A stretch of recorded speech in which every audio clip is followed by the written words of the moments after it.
Friends, hello again. Here we have Scott Patterson back for part two of N, continuing Chaos Kings. Chaos Kings. Paperback edition is out. Paperback edition is out. He has not the smartest editor because Chaos Kings is a great title, but how Wall Street traders make billions in the age of crisis limits it to a business audience when in fact the thing is vastly broader. Yeah, I mean that's a discussion I had with my editor from the very beginning of this book was He's that an idiot. I it's mean, I not say you just can a tell him on finance my book. behalf. You can tell him Yeah. on my behalf. He's an idiot. Well, I won't send him this link. No, no, send him The, I mean, the Black Swan has 4 pages of finance. Finance people think it's a finance book, and non-finance people, of course, realize that there's no finance in it. Very little. I mean, 4 pages. yeah, I mean you get pigeonholed.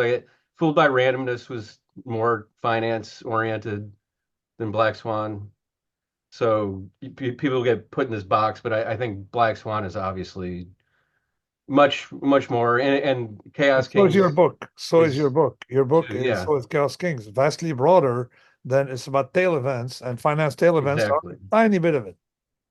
It's about extreme risk across many domains and trying to look at uh, how to manage those risks using some finance.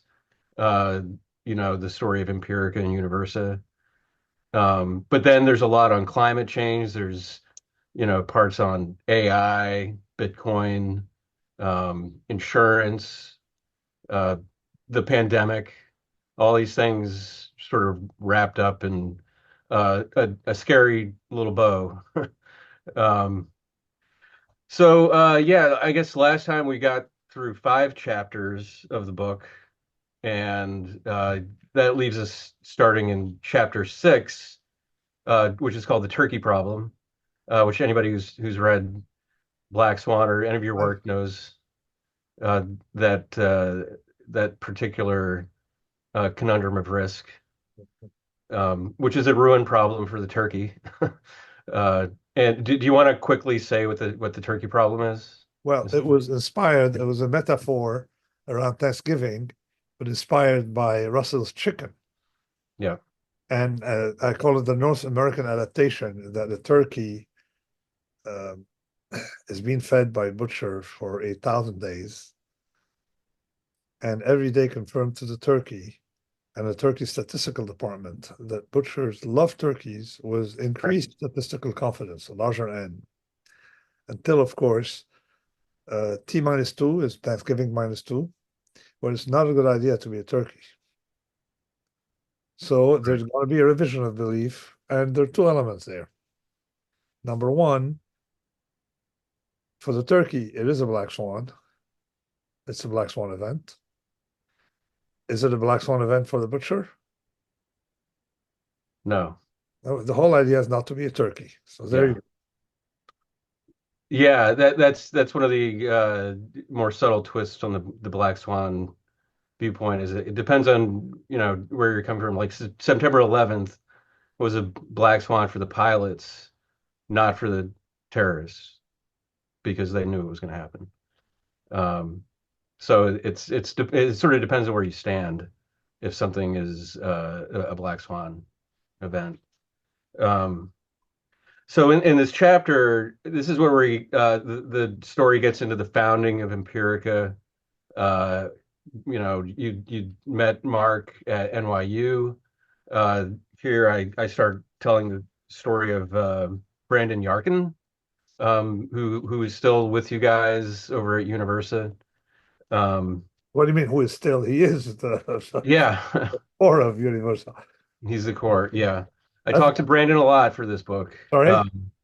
and one of the stories I get into is sort of laying the groundwork for the building of the Black Swan theory and your approach to thinking about these things is 2001, where you were in New York and you saw that there was going to be a lecture at NYU by at the Courant Institute by a French mathematician, Benoit Mandelbrot, and you went to this lecture.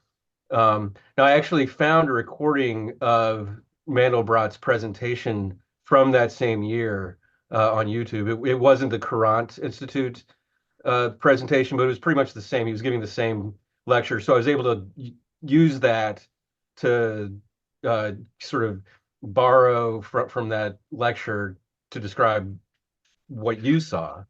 Um, so, could you talk a little bit about Mandelbrot's influence on you? And you know, people should know the Black Swan is dedicated to Mandelbrot, so he's very important. So, Mandelbrot is about gray swans.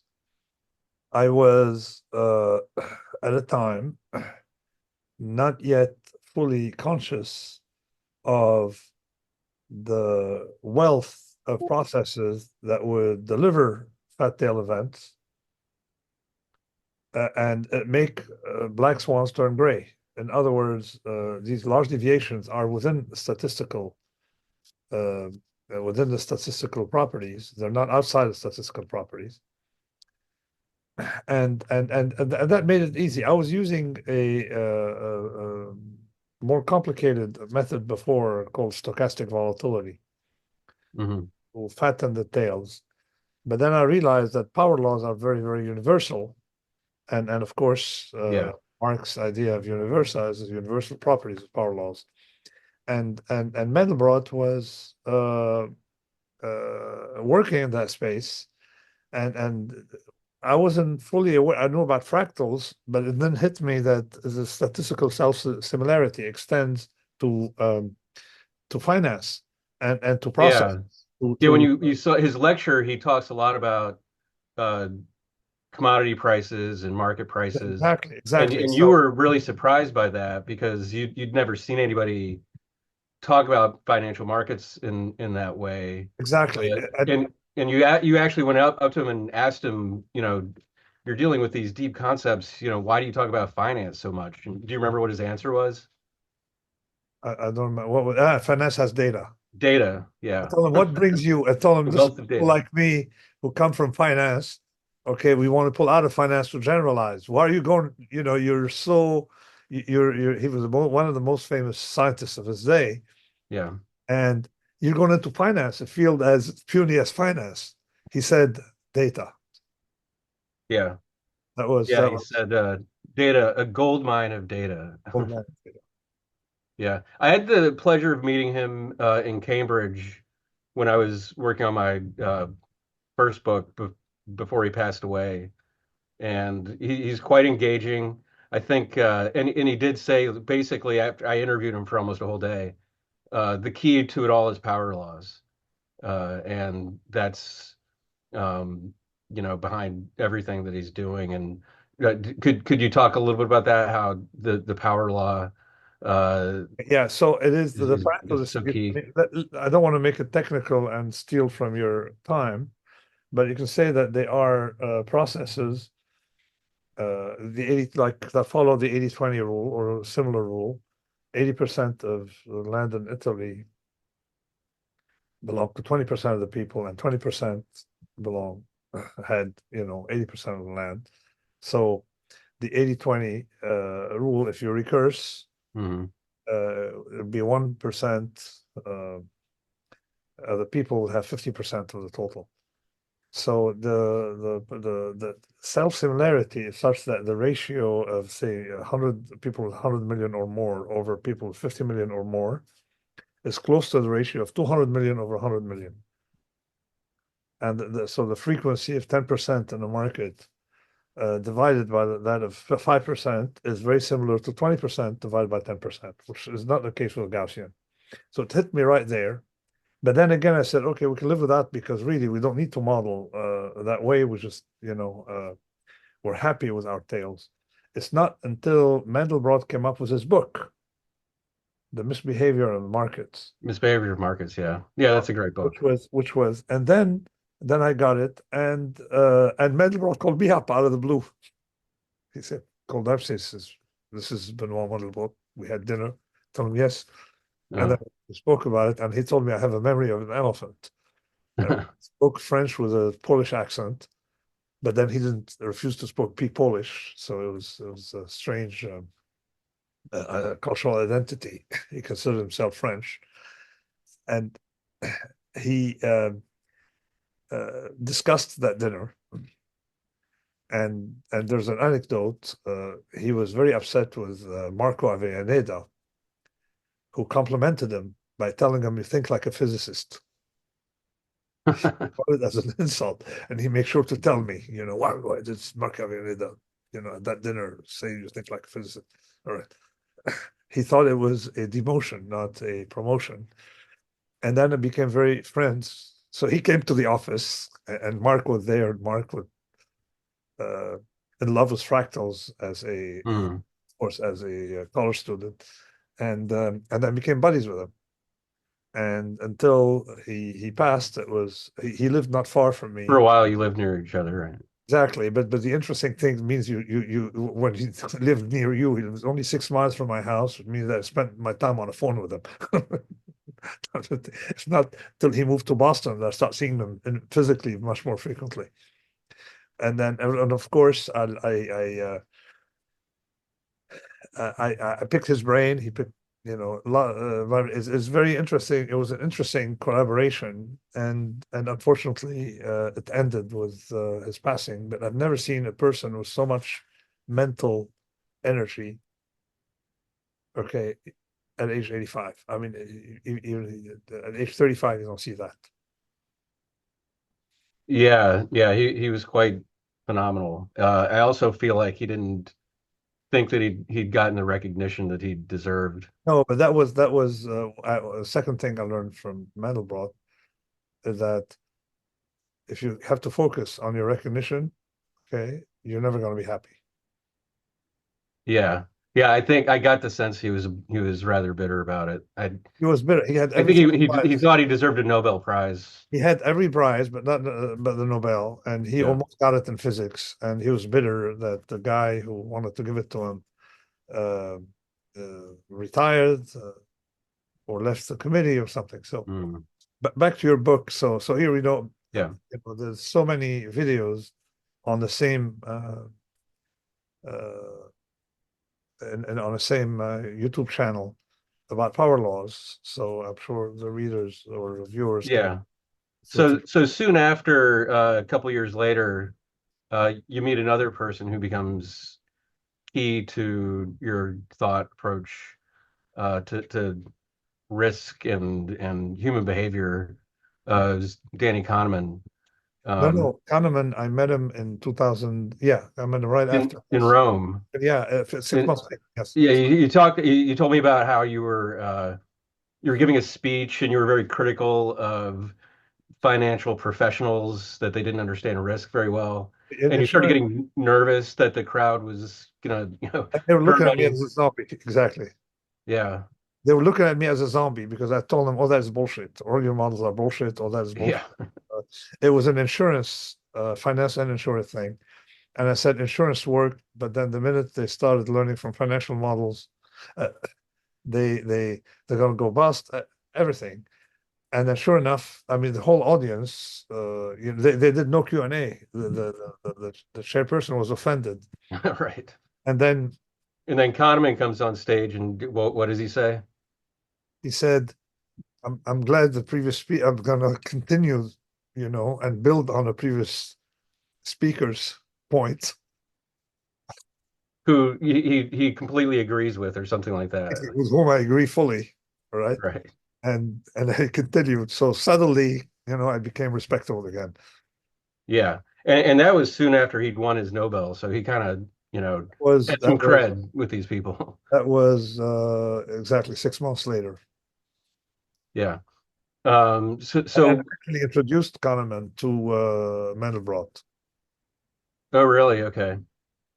Um, yeah, you actually introduced me to Kahneman sometime back, and I went to meet him in New York City, and um, it was funny. It was after the financial crisis in 2009, 2010, and I asked him.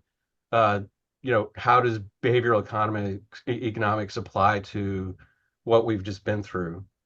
And he said, I don't think it has anything to do with what's just happened. So, He was very honest, and he was yeah, monstrously honest intellectually. He admitted uh, later on, he's the only person in behavioral economics who admitted that prospect theory, on which everything is built, or from where it all started, yeah, doesn't work. He called it in Taleb's world, which means in the real world, on the fat tails. Right? right. He admitted, and he was it was a remarkable intellectual honesty. Yeah, he thought you had a bit of an extreme take on things. That the risk was, as you perceived it, was so dangerous that you needed to exercise extreme caution.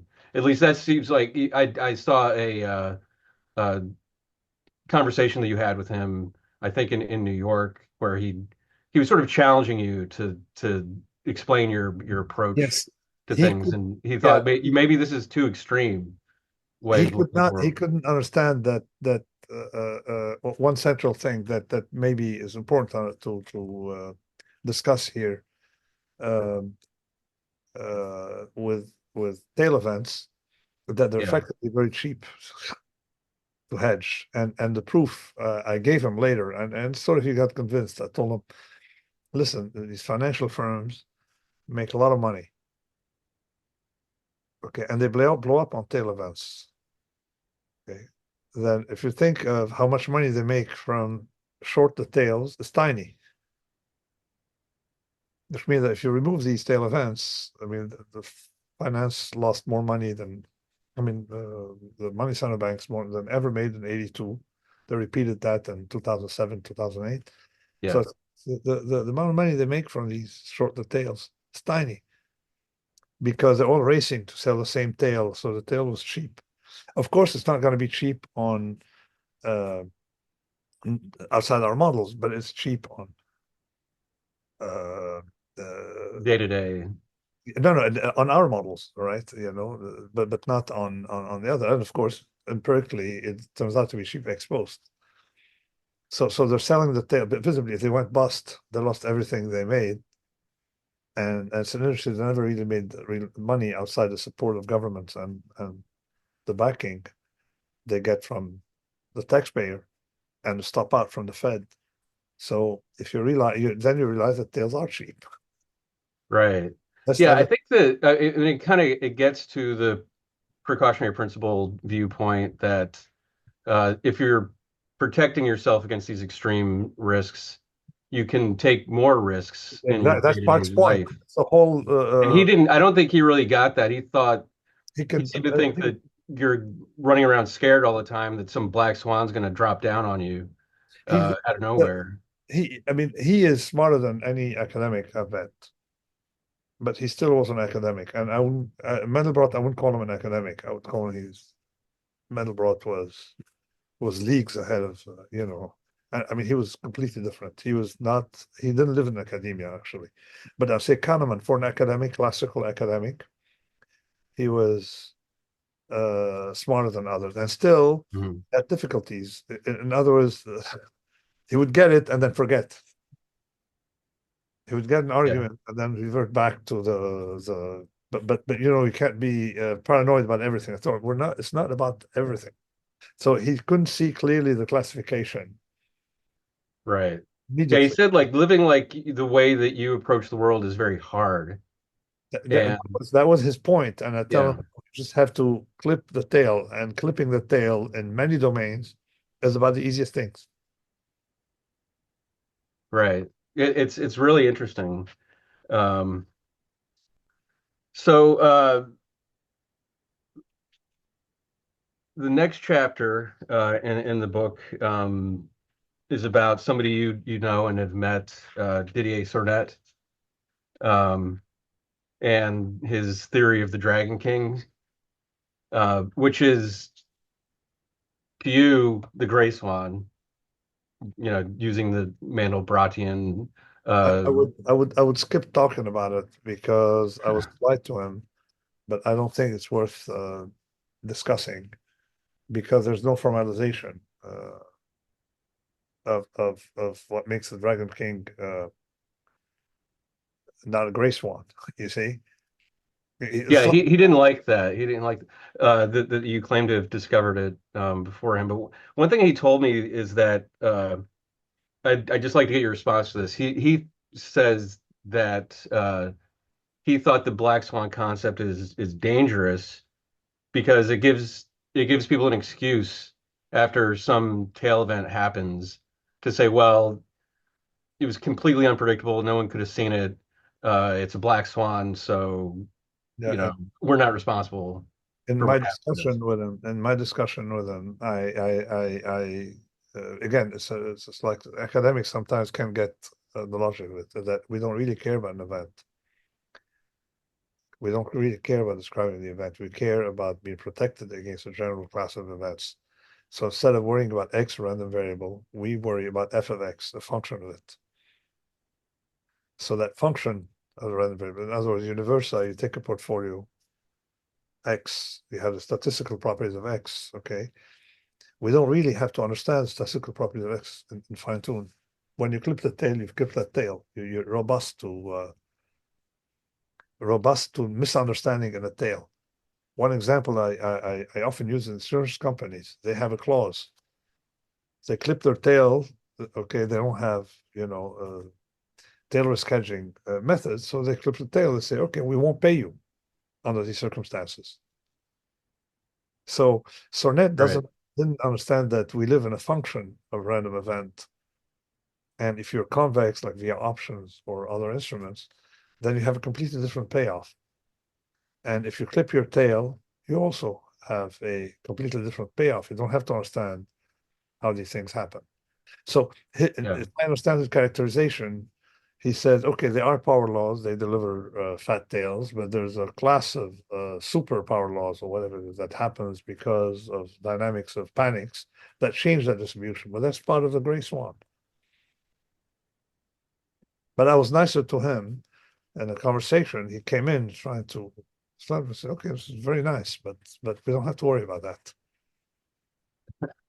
Yeah, he seems to have a bit of a chip on his shoulder about you. But I found that conversation interesting because it gets to this the dichotomy of predicting risk and protecting against risk. And he That, seemed to think that you can predict it using these complicated models that we don't really need to get into, but it's the superpower law is- that he thinks he can detect. And you're saying that's all bullshit. We don't need to predict anything. That's not how you manage risk.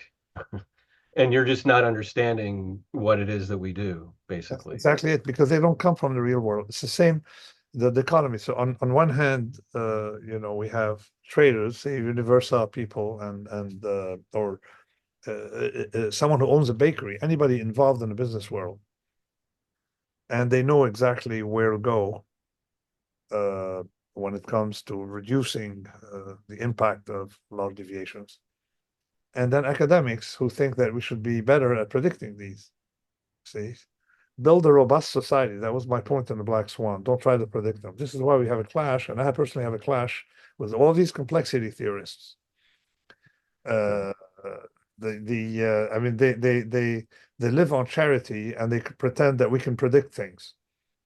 I mean, charity. In other words, you write a check to a university and that goes to them, and or public money. Often in Europe, they manage to squeeze tens of millions of dollars from the European Central Bank, for to have an observatory to predict the incidence of these events. And even in US, I think under Obama, I went to testify to try to block the funding of the thing by saying this is the wrong approach. Just build something that is more robust.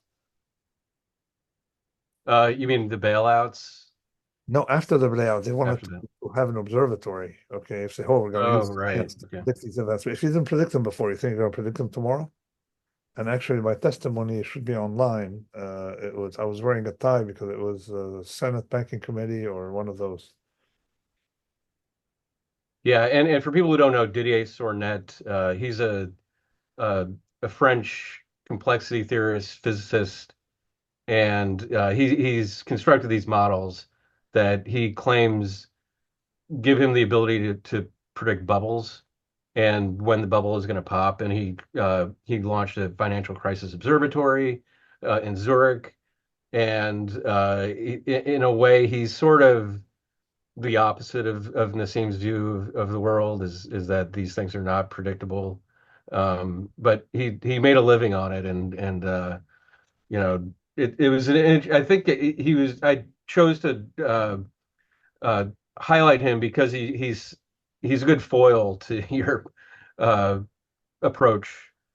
You know, claiming that these things are actually predictable, and then and you and he It may did be predictable, face but off.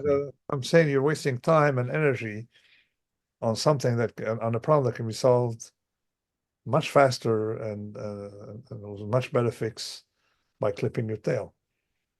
Right. So The model errors are huge. And again, if they were so good at predicting, it comes back to if you're so good at predicting, why aren't you rich? Why do you need yeah. public money? I mean, they've been doing it not like Well, I this. asked him about that. He claimed that he never wanted to be a trader or hedge fund manager. What he That was. he felt like he was living the ideal life Hold on a as an second. academic. He was, all right. Well, he did in the 90s. He was for a bit, and then he claimed to have some fund at the institute there in Zurich.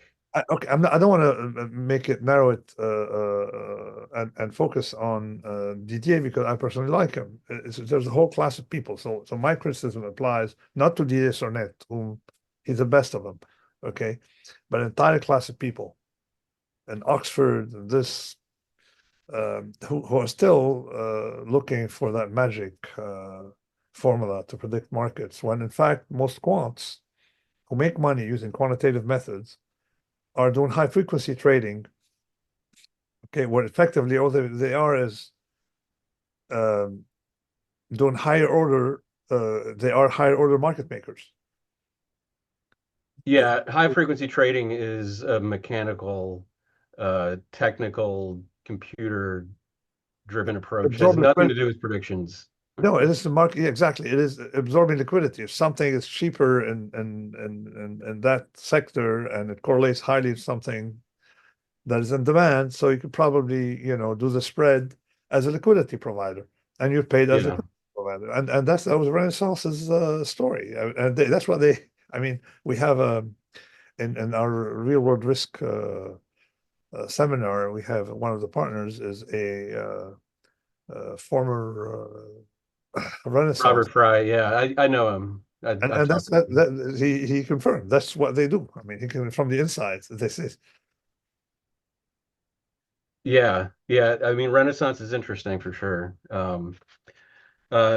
So the next chapter, chapter 8, after the Didier chapter, is called "That Way Lies Madness," and I don't know if you recognize that quote, um, but it comes from a Joe Nocera review of "Fooled by Randomness," where he decided to take issue with your approach to risk taking. Um, and he says, for me, the issue isn't so much that Mr. Taleb is wrong in his analysis. The problem is his fundamental nihilism. Taken to the logical extreme, something Taleb is happy to do, his stance strongly implies that it's pointless to even try to forecast things like stock prices or economic trends. Nor, he seems to be saying, should we even bother attempting risk management, since we always miss the big thing that winds up really mattering. And point on both points, I think he's dead wrong. Uh, And he says we should not be as skeptical as the author of Fooled by Randomness.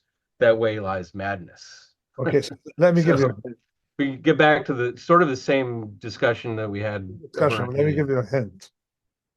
He met me. I was at UMass Amherst, and he lives not far, so he met me for dinner. or pseudo dinner because he was typing on a computer while ordering, at, expensive wines at New York Times expense. Anyway, so um, and I realized he didn't read through my randomness. Was this after the review? Hadn't read it. He hadn't read it before. No, during the Before? Oh, he hadn't read it, so he wasn't getting the nuances. You see, the nuances of what I mean by predictable, unpredictable. Of course, yeah. the sun will rise tomorrow is predictable. We know that. We know the mechanism, but there are a lot of classes of events that's harder to predict. You see, Right. trends are. I mean, there's a trend now. China is growing. All right, is growing faster than the rest of the world, so you can predict that next year they have a larger share of GDP. Okay, if I see a truck going down a hill, I can predict what it's going to be in 10 seconds. But there Yeah. are classes of predictions in complex systems that are prone to huge error, and that was my point. Right. And the thing that seemed to me to be very off point in his analysis is that the claim that these things are unpredictable means that you don't protect against them. Yeah, well, Because they didn't get I it. I mean, mean, he's saying like, uh, we shouldn't even bother attempting risk management. That's completely antithetical to your whole point. Your point is that we do, yes, we can't predict these things. We still need to practice risk management against unpredictable events. And here's how you do it. Not that, oh, it's all crazy, so just who knows what's going to happen and we're screwed. Like it seems like that's what he thinks you're saying is yeah, there's no, just I mean, nothing we can do. it is very hard uh, to be a journalist. You know that, okay? I mean, you're thorough. You visibly had a much more stable career than the gentleman. And so you know that when someone gives you a book in a domain you're not familiar with, and you have to write an article for Wednesday, you take shortcuts. Usually, shortcuts work. In his case, they didn't. The only thing about Nocera is that he developed an animosity. Uh, Somehow he didn't like me. He developed some animosity that of course, extended beyond the article to Twitter. And then the best joke I did is I wrote about iatrogenics on Twitter. It means harm done by the healer. And Nocera the Nocera came in and said, Taleb, look at it. He just uses words that nobody understands. Just that's his trade in life. And then I replied, non nocere nocera. What does it mean in Latin? Is do no harm. That's eutrogenetics. Does it really? Yeah, so that was the best pun in my life. Non nocere nocera, right? On Twitter. He of course didn't get it. He won't get it. But non nocere nocera. That was what iatrogenic means. First, do no harm. So no, you have to Yeah, worry yeah. the harm of your measure before you have a measure. Hmm. Yeah, I have seen some of his barbs on Twitter. Um, but yeah, that's a good one. Uh, all right, so next chapter is a very dark tunnel, um, fitting in with the dark themes of the chapters in the book. Uh, this is soon after the launch of Universa, uh, which was in 2007. Uh, I write about, first of all, how Universa had a bit of a rough start raising money. This is something I talked to Mark and Brandon a lot about. Was how they crisscrossed the country, they traveled overseas, had a lot of trouble getting investors to sign up for this risk management strategy because it didn't fit in with their general viewpoint of risk in the world and academic approaches to risk that generally like strategies that have steady incremental gains over time and that are predictable. Whereas the universal strategy is steady incremental losses over time and then big payoffs in a collapse, a crash. Uh, According to Mark and Brandon, most risk managers or investors that they talk to couldn't get their minds around that concept and how that would work out for them. And then 2008 happened, which is the very dark tunnel that I refer to in the chapter. Um, and the fund had phenomenal returns. It put it on the map. This is around the time I first met you, actually. It was Yeah, when the Black Swan came out, Universa got launched, and I mean, I was talking to you in 2007 before any of this. Universa was still trying to get off the ground, yeah. um, and then suddenly it became famous. Because it had returns that nobody could possibly conceive of. Everybody else, it's one of the unique aspects to this strategy is that when everybody else is flailing, blowing up, uh, you know, totally out of control and weeping because of this horrible event, your strategy and Mark's strategy is doing great. And it's shocking to many people. Um, so I don't know if you want to just talk a little bit about that experience of what it was like to go through that, have your views in a way uh, justified before the world. Hey, And it was fortuitous that the Black Swan had just come out, so people could look at that book and the Black Swan one, when I want to mention a few general structural things. When the Black Swan came out, Bernanke had a theory called the Great Moderation. which And I was the first to tell you about that, if you don't remember. okay, so you see, I'd written about it in the Wall Street Journal. so that was okay. You mentioned it to me, and then everybody started talking about the Great Moderation. I say, you idiot, you're It was a too 2004 speech. really. They said, well, the world has changed, all right? It's going to be much more stable, so we shouldn't worry about your black swans.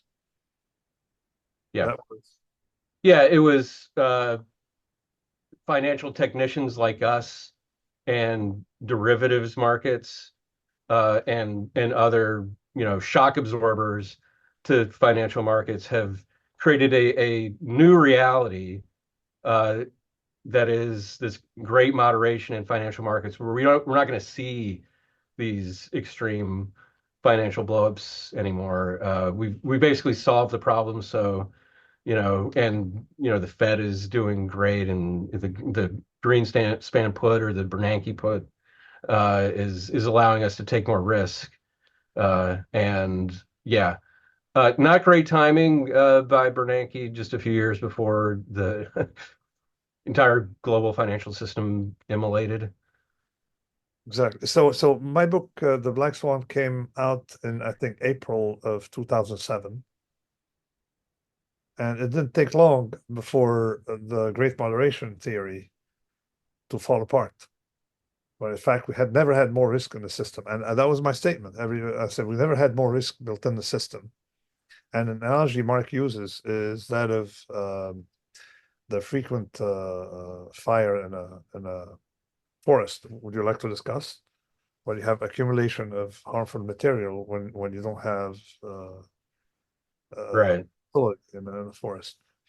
Would you like to discuss in a minute, or like the policy? Yeah, I mean that's Mark is obviously better at that than me, but by tamping down little fires in a forest, you're actually creating the dry tinder for the whole thing to burn down. That's exactly it. So we haven't had any stress to the system. So therefore, there are a lot of very, very, very, very, very brittle material out there. Yeah. And Well, I mean, I remember at the time, I think it was 2007. I went to Goldman Sachs. They were doing a presentation on derivatives, and this guy came out and was talking about how these derivatives are financial shock absorbers that are moving risk efficiently throughout markets and creating essentially a great moderation.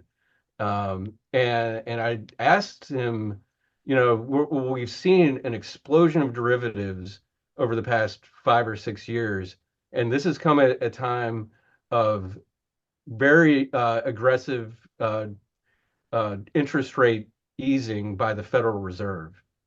And if you're in 2004, when Bernanke was talking about the Great Moderation, the stock market was hitting new highs, but the Fed had been lowering rates. So this combination of a stock market boom, a real estate boom, a boom in derivatives at a time when interest rates were very low. I asked him, "Do you think is it concerning to you that this happened in a period of low rates and now the Fed is raising rates that could impact the pricing of these instruments?" And he just totally blew me off and said, "No, it's not a problem. The derivatives will actually allow us to handle the interest rates even better." Um, so that kind of uh, was the beginning of my skepticism of these uh, derivatives geniuses on Wall Street. Yeah, anyway, so I had mentioned, I mean, everything can be summarized in one mention in the Black Swan that Fannie Mae was sitting on a pile of dynamite. So as Yeah, Universal was starting, this pile of dynamite was getting ignited. And sure enough, we saw what yeah, happened. 600 billion bailout. yeah. That's another anecdote in the book that I talk about is how the New York Times reporter Alex Berenson brought you this modeling, I guess some you know secret modeling that Fannie and Freddie had done of their portfolio, and you looked at it and you were like, "This is bullshit. This thing's going to blow Yeah, up." total bullshit. And they said their answer was we have 15 PhDs. I said, if you can have 15, 150, 1,500, 15,000, 150,000 PhDs won't make a difference. This is bullshit. Yeah. Well, it's obvious that the all the people predicting what was going to happen in the housing market were wrong. So, um, But the point is not that the prediction were wrong. The point is that they were building systems that were fragile, mm, fragile to prediction error. And somehow you had a mechanism of contagion accelerating because they were building systems based on relying on prediction and vulnerable to prediction error. So in a way, it became self-fulfilling. Uh, yeah. I mean, it's an old story, uh, but back then the viewpoint was that we're not going to have a nationwide housing collapse. It'll be contained geographically. So if you diversified portfolios into these derivative products, the CDOs and all that stuff, you'll protect yourself from risk because of diversification. And the problem was it all became correlated because the entire American housing market went down, and you also had concentrated risks in areas like California and Florida, and then you magnified it with derivatives with um, collateralized swap obligations and other things and just magnified the risk dramatically. there is one thing I wonder you discussed. What compounds the problem is the moral hazard, in the sense that if I sell the tails, I make steady income, the reverse of what Mark and Brandon do for a living. Uh, you have steady income, and you don't really care what happens when you lose money because you're going to be fired anyway, and you're not going to give back your previous bonus. So there's an Right. incentive to sell the tails and that's generalized, not just for finance, not just for insurance companies, but for Yeah, corporation. You just make sure that just like as what happened with GE, that the tails blow up when you're gone, because these don't happen every year. So if the thing blows up every 10 years, you can be guaranteed 5 to 7 good bonuses, and then you don't care. right. Yeah, these perverse incentive structures that Exactly. are sort of like built into the system, and it's Bankers, hard to go against the grain in these places. So, bankers, you know what happened to bankers? They didn't get a bonus in 2008. Okay, that's the worst thing. right. All right, they accumulated bonuses. All right, on all the money they make for their employers went away, Yeah, evaporated, and then the accumulated bonuses they lost more than actually they made. And guess what? What's the worst case? No bonuses. Some were fired, others changed jobs, and then started again with yeah, Bernanke's help. yeah, yeah. I think that is definitely one of the biggest mistakes the Obama administration did was they had a view that you needed to keep the leaders in place at these banks to get us out of this, big ditch that we're in. If you start going after everybody, but you look at, I mean, the people he put in place, Tim Geithner, Yeah. Bernanke, these are all, you know, Wall Street in the back pocket of Wall Street. So nothing No, happened. Geithner saved Wall Street, and he got rewarded with a $5 million job when he has the skills of I don't know, he has the skills of a middle schooler when it comes to finance. Yeah. Visibly Um, ex post bribe. I mean, if you're nice to us, we'll take care of you later. That's how regulators function. They're nice to the industry, and then later on they regulate the industry in ways that are favorable to some companies, and then they go work for these companies. yeah, the dreaded revolving door Exactly. of the regulatory industry. Okay, so next chapter, this might be the last one we get into today, but it's a good one. It's called Dreams and Nightmares, and that comes from a lecture uh, by a geneticist at Harvard at the time called George Church Yeah. at a presentation at Elon Musk's SpaceX in 2009 that you attended. Yeah, it was a And 4 day. It was a 4 day thing. yeah, it was several days And of 7 days. very high level discussions of what could be done with DNA and all sorts of crazy things that you talked about. One interesting thing is so I found you can actually see these presentations online, and in one of the presentations that by Church called "Constructing Life from Chemicals." Uh, he says, "I'm going to describe some things to some technology that may shock you. Do we really know what we're doing? Almost everything that I'll be mentioning could have unintended consequences that we might not be able to anticipate." And then he put a slide up that read, "Precautionary principle. If an action might cause severe or irreversible harm to the public, in absence of a scientific consensus, the burden of proof falls on those who would advocate taking the action." And he says, you've got this precautionary principle. There's a tendency when you don't understand things to do nothing. And that's defensible in some circumstances and not in others. And I don't think we need to talk about it a lot. And so he just says, well, there's this thing and it's kind of, I don't really understand it. So let's not talk about it. And I thought that was interesting given your focus on the precautionary principle. It Uh, was, I think could you my talk a little about paranoia. this event and the effect it had on you? Yeah, my paranoia about things that multiply started right there because I realized that they had no clue.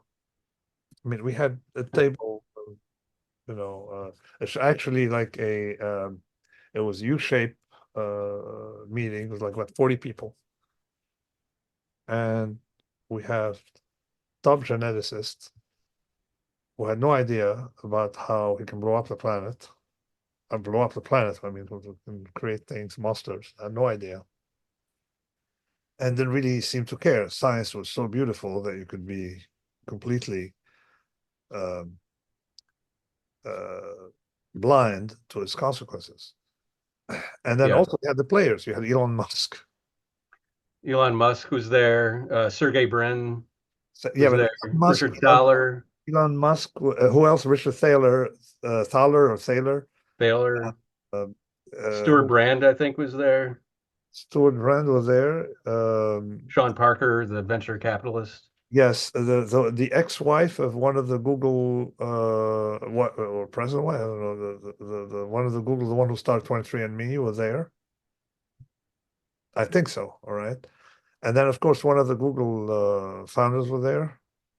Yeah, I think it was Larry Page. Yeah, just for Was 4 days of meetings and meals. And of Yeah. course drinking in the evening.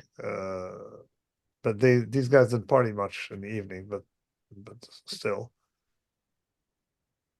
And Elon Musk, no, he would come in the morning, okay, and then he would go take care of SpaceX and come back in the afternoon. Hmm. Right.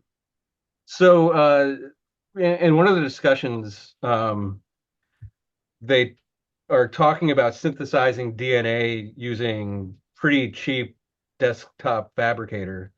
And Church is saying, like, you might be able to use one of these things to make smallpox. Um, you could make a drug resistant, vaccine resistant smallpox. And he says, which wouldn't be too good. Uh, and then there's this discussion about, whether in a matter of years there would be this technology where a deadly pathogen could be synthesized in a high school lab for a few $1,000s. And Church says the reason why this falls into an important aspect of global existential risk is that they're replicating. Nuclear waste spreads, but it dilutes as it spreads. This replicates. So then you raise your hand and you say, the problem you're facing here is that when you say nuclear power, people are scared of it, but it's not multiplicative. The errors are tractable. There's nothing more multiplicative than this, exponentially spreading viruses. And then you say, this is a monster, all right? And Church says, that's right. And you said it's a probability of one that somebody's going to invent something that scales. It's Fat Tail City. That's what I said, Fat Tail City. Yeah. Yeah. Which is the name of this whole section of the book is called Fat Tail City. Um, but I remember talking to you about this, and you were telling me how this is the beginning of your concern about viruses, pandemics, Exactly, yes. and But had already discussed pandemics you'd in written about it in the Black Swan. Black Yeah, Swan. And also I had the privilege of talking to Mandelbrot, the great Mandelbrot, about pandemics.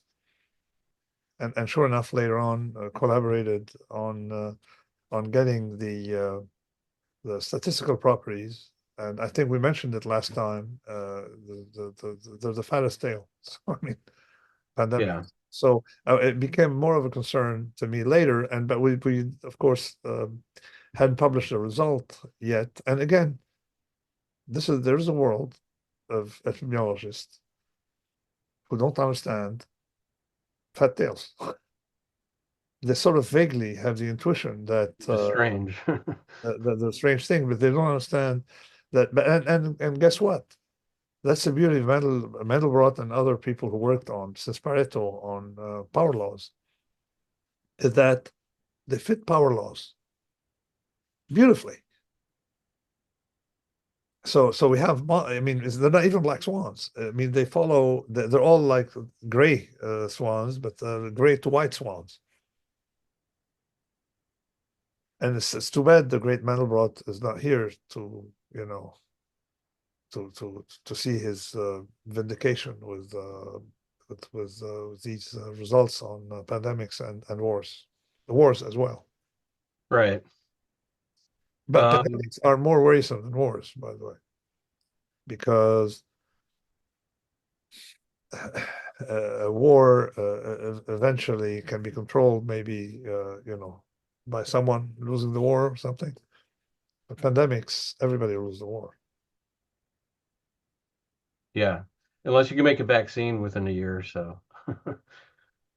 Imagine what the COVID would have been like without vaccines. That's another problem that we face in financial markets, what I call the retrospective distortion. And people know it in finance, we're called Monday morning quarterback, that we know exposed what should have been done, but in the thick of the battle, you don't know. People are Yeah. just the COVID seems to be very mild today, but people don't realize that if you run the process forward, not backwards, the a lot of these actions, can be justified. And without a vaccine, I don't know what would have happened. Yeah, I mean, given the fact that, at least in America, there was a big revolt against taking very rational protective measures like wearing masks. Um, and you saw it in these places, where people had these, political ideologies or whatever, had much higher fatality rates. And that would have continued. There was just this weird I mean, a lot of people, a lot of who were against vaccines actually took the vaccine. It's just like Yeah. I remember speaking to you about it, and you said it's like someone who doesn't want to eat the broccoli or something, or doesn't want to. What do you say? How do you describe it? I don't know. I don't remember that, but it's Yeah, I had a possible. conversation, and you said, yeah, they don't want to eat the broccoli or something. It's like a rebellious child acting up simply because they want to act up, but eventually doing what's necessary one corner. Yeah. I think over time, most people did, but there was this period where a lot of people just wouldn't take it, and there was this, very strange anti-vaccine movement. You knew some of these people who believed that the vaccine had more risk than COVID, I mean, which is, this is a very valid concern. Okay, and I, in the beginning, said that we don't quite understand what was going on. But after we had 1 billion people vaccinated, you can substitute what I call space for time, okay, statistically, because you think the fact the DNA, that's if you have to worry about the DNA. And it's sort of like having 1 billion people go to a casino in one day. You can figure out the statistical properties of casino. You don't need to wait 4 or 5 years, you see, or 10 years. right. Okay, so it's the equivalent of having a large number of people go for 5 years, having 1 billion people. So you realize that you would see the tail, like after Hiroshima, for example, some people develop cancer very quickly. We didn't see that tail. So I kept looking for that tail. We didn't see that tail. And then it Yeah, I think became it was the speed of the rollout. It unnerved people.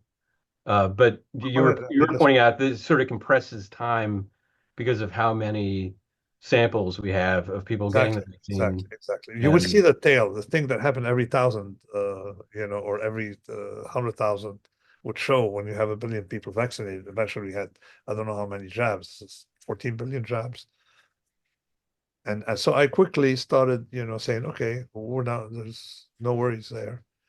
Particularly, but I had COVID, and I had a very rough COVID, and a lot of people you I got it know before the vaccine. I got it before the vaccine, and it was horrible. And I had my saturation went down to 81,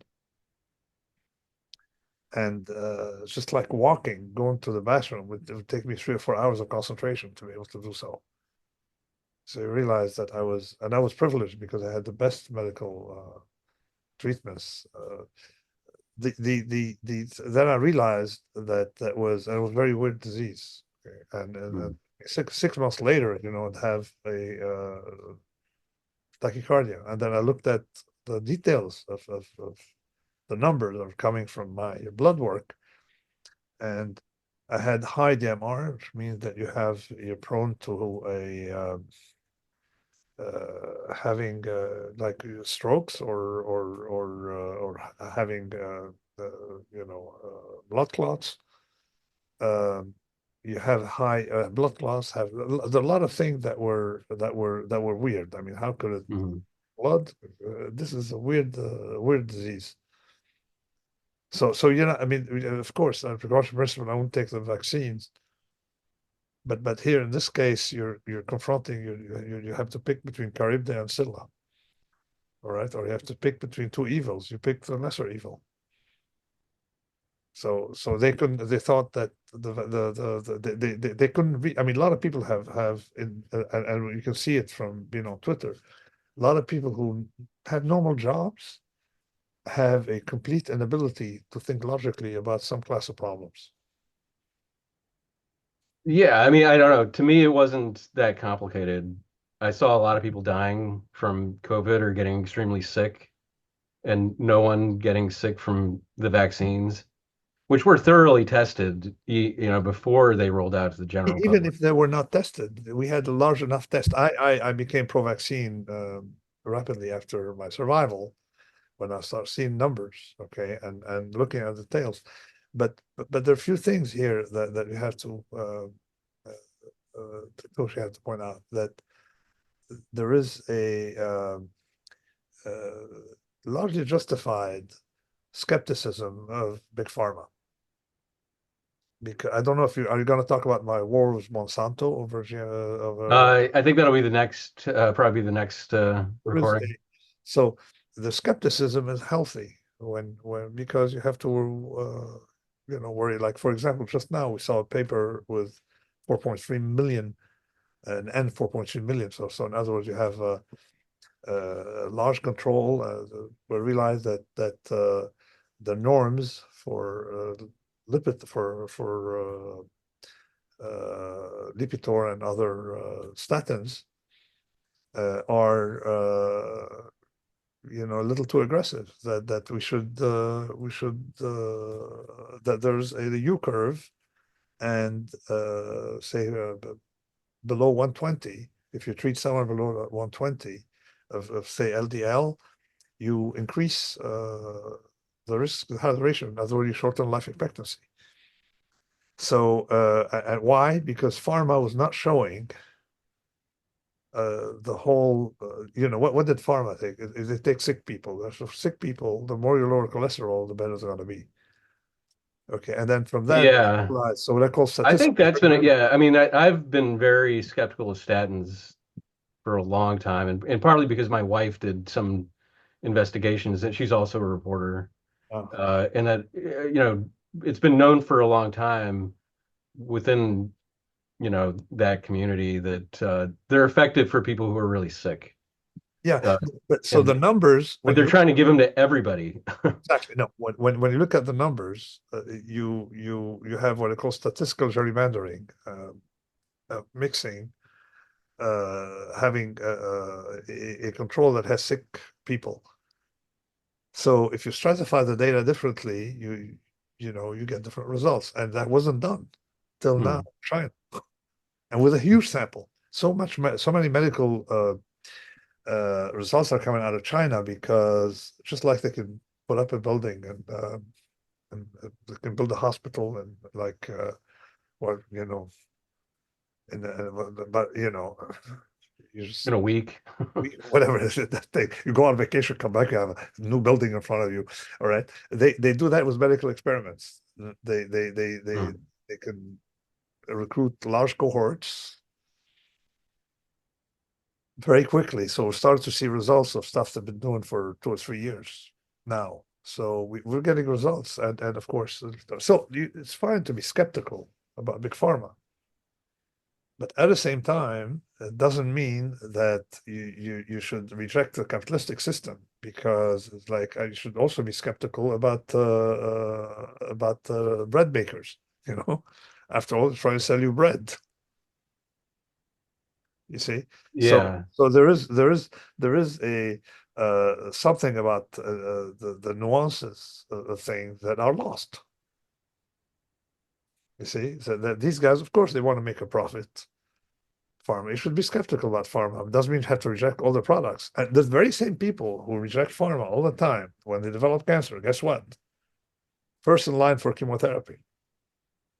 I mean, they Right. people are very. It's like Taylor is hedging. They don't understand why you should hedge your portfolio, but they overpay, really grossly overpay for insurance on their house. It's just It's much different more understandable, and people generally don't domains. understand financial markets. So, but anyway, I think we probably should wrap up. Okay. We do have some questions. I think maybe we should get to those to the next recording because we're a bit over an hour at this point. Yes. Yes. So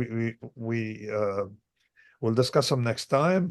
Visibly, it's going to be we're going to have many more Wednesdays and Thursdays All right. on this.